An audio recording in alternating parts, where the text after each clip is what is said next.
মনাকে পড়তে দিয়ে হাতে যে সময়টুকু থাকে সেই সময়ে আর বাড়ি ফেরা হয় না, কারণ বাড়ির থেকে টিউশনের ডিস্টেন্স অনেকটা বেশি।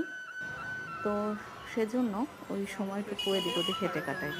আজকে চলে গেছিলাম সৈয়দাবাদের বসুন্ধরায়।